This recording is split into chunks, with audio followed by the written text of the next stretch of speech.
শুভ সন্ধ্যা বন্ধুরা, আজকে আমি বানাচ্ছি রেয়াজি খাসি। দেখুন কিভাবে বানাচ্ছি, দেখে নিন পদ্ধতিগুলো। প্রথমেই মাংসগুলো ভালো করে ধুয়ে নিয়েছি, প্রেসার কুকারে দিয়ে দিলাম। দিয়ে এতে গোটা গরম মশলাগুলো দিয়ে দিলাম, একটু জল দিয়ে দিলাম, দিয়ে এটাকে সিদ্ধ করতে বসিয়ে দেবো। 5-6টা সিটি দিয়ে নামিয়ে নেব। তারপরে এখানে মশলাটা দিচ্ছি, হলুদ 2 চামচ, জিরে 2 চামচ, ধনে 2 চামচ, লঙ্কা 1 চামচ দিয়ে করে দিলাম। এটা জলে ভিজিয়ে রেখে দিলাম। এদিকে তেলটা গরম করছি, ফ্রাই প্যান বসিয়ে এতে হালকা হলুদ দিয়ে আলুগুলোকে ভেজে নেব। সব একে একে করে সব আলুগুলোকে আমি ভেজে নেব। আর দিয়ে সব এগুলো নামিয়ে নিলাম, ভাজা হয়ে গেছে। এবার পেঁয়াজ কেটে রেখেছিলাম বেরেস্তা করার জন্য, তাই এগুলোকে হালকা লাল করে ভেজে নেবো। একটু নুন দিয়ে দিলাম যাতে পেঁয়াজগুলো তাড়াতাড়ি ভাজা হয়ে যায়। দেখুন এখানে আমার প্রেসার কুকার থেকে নামানো হয়ে গেছে মাংসটা। এবার এখানে আমি একটা হাঁড়ি নিয়েছি, হাঁড়ির মধ্যে করব মাংসটা। তাতে তেল দিয়েছি, গরম মশলা, গোটা গরম মশলা দিয়ে দিলাম, আর পেঁয়াজগুলো যেগুলো হালকা ভেজে রেখেছিলাম সেগুলো দিয়ে দিলাম। এখানে আদা দিয়ে দিলাম, আদা রসুনের পেস্ট দিয়ে দিলাম। আর দিয়ে এগুলো নাড়াচাড়া করে এগুলো ভাজতে থাকবো। দিয়ে এবার টমেটোর কুচি এটা দিয়ে দিলাম।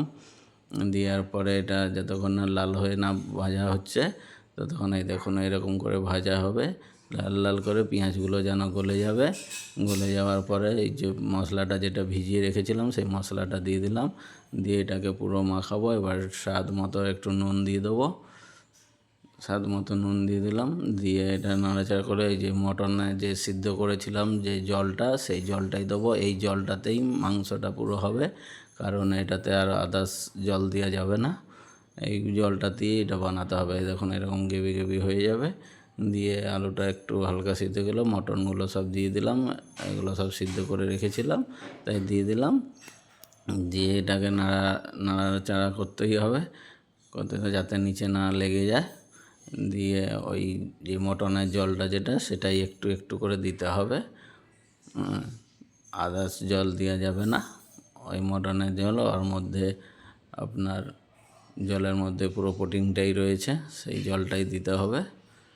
কারণ ওই জলটা ফেলে দিলে তো নষ্ট হয়ে যাবে, তাই এখানেই দিতে হবে। আর খুব সুন্দর লাগবে খেতে। বানিয়ে খান বাড়িতে, দেখুন খুব তাড়াতাড়ি হয়ে যাবে। আমার রেডি হয়ে গেল। দেখুন আজকে রেয়াজি মটন, দেখুন কত সুন্দর হয়েছে। কালারটা হালকা আসছে, খুব ভালো লেগেছে। দেখুন কালারটা কত সুন্দর হয়েছে। আমার রেডি হয়ে গেল।